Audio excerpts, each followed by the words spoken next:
साल के बाद जो कुंभ हुआ था वो करने का मौका मिला था और हम लोगों को जो कम संसाधन में आयोजन करने का मौका मिला था, उस समय के तमाम स्टडीज ये कहती हैं जो हार्वर्ड जैसी यूनिवर्सिटी ने स्टडी की थी, और पूरा का पूरा कुंभ कहाँ से परंपरा शुरू हुई है। सम्राट हर्षवर्धन के समय से जो हम पे डॉक्यूमेंटेड हिस्ट्री जो दिखाई देती है, वैसे तो ये पौराणिक है, लेकिन जो डॉक्यूमेंटेड हिस्ट्री जिसकी जानकारी हमें और आपको मिलती है वो मिलती है सम्राट हर्षवर्धन के समय की। नदियों का जो कन्वर्जेंस है वो हमेशा अलग होता है, यही इसकी खूबसूरती है। और बिना प्रचार के लोग यहाँ व्यक्तिगत आस्था से यहाँ लोग आके जुड़ते हैं।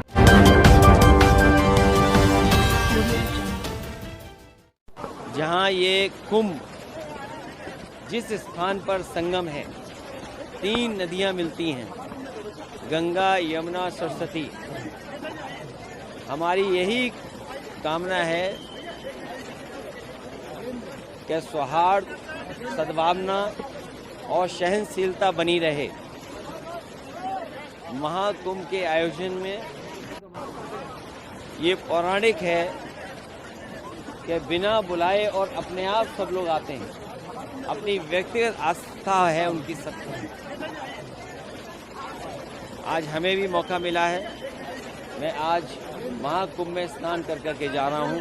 मैंने 11 डुबकी लगाई। देखिए, बंटवारे और नकारात्मक राजनीति के लिए जगह नहीं है। आज कुंभ का तो यही संदेश होना चाहिए, सकारात्मक संदेश होना चाहिए। और आज के दिन यही संकल्प हो कि जब कभी भी हमें याद आए कुंभ, तो हमें सौहार्द, सद्भावना और सहनशीलता हमेशा बनी रहे।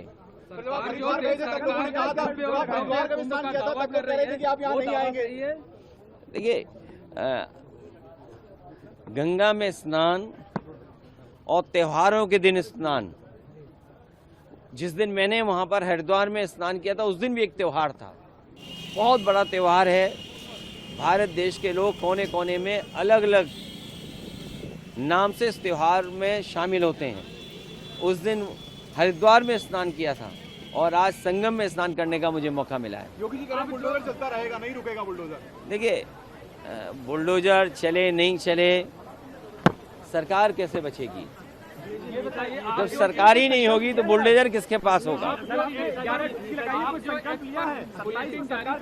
संकल्प यही है कि सौहार्द बना रहे, सद्भावना बनी रहे, सहनशीलता हो, और जो भी स्नान हो सहनशीलता के साथ स्नान होना चाहिए।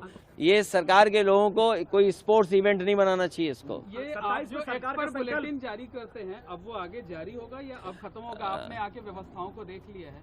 देखिए, समाजवादी सरकार में भी और पहले भी नेताजी को भी और हम लोगों को भी कुंभ के आयोजन को करने का मौका मिला था।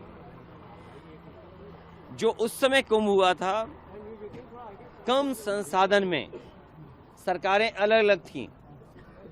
यूपी में सरकार दूसरी पार्टी की थी, समाजवादी पार्टी की थी, दिल्ली में सरकार दूसरी पार्टी की थी, लेकिन उसके बावजूद भी कम संसाधन में 800 और 1300 करोड़ में वो महाकुंभ या कुंभ से जो 12 साल बाद होता है वो कुंभ कराया गया था।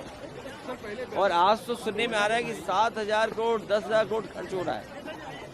अगर यहाँ लोगों को असुविधा हो रही है चलने के लिए, मैंने खुद अपनी आंखों से देखा है कि बुजुर्ग, जो महिलाएं हैं, जो पुरुष हैं, वो कितनी दूर से चल करके आते हैं। अगर आप कुंभ में इतने 1000 करोड़ रुपए खर्च कर रहे थे तो कम से कम बुजुर्गों के लिए कोई ऐसी व्यवस्था होती तो बुजुर्गों को ज़्यादा पैदल नहीं चलना पड़ता। और फिर जैसे हम हैं वीआईपी या और हैं वीआईपी या और सम्मानित लोग जब आएँ तो कम से कम व्यवस्था ऐसी होनी चाहिए, पूरे कुंभ को पता लगे कि हाँ, आज कोई वीआईपी आया जिसकी वजह से ये व्यवस्थाएं बहुत अच्छी चल रही हैं। मतलब आप तो आपने देखा कि समाजवादी पार्टी के राष्ट्रीय अध्यक्ष महाकुंभ में डुबकी लगा रहे हैं और उन्होंने कहा कि व्यवस्थाएं सही होनी चाहिए। और उन्होंने 11 डुबकी लगा के लोगों के सुख समृद्धि और स्नेह प्यार का एक संदेश दिया है। टीम न्यूज़ टुडे 24 बने रहे ऐसी ताज़ा तरीन खबरों के लिए।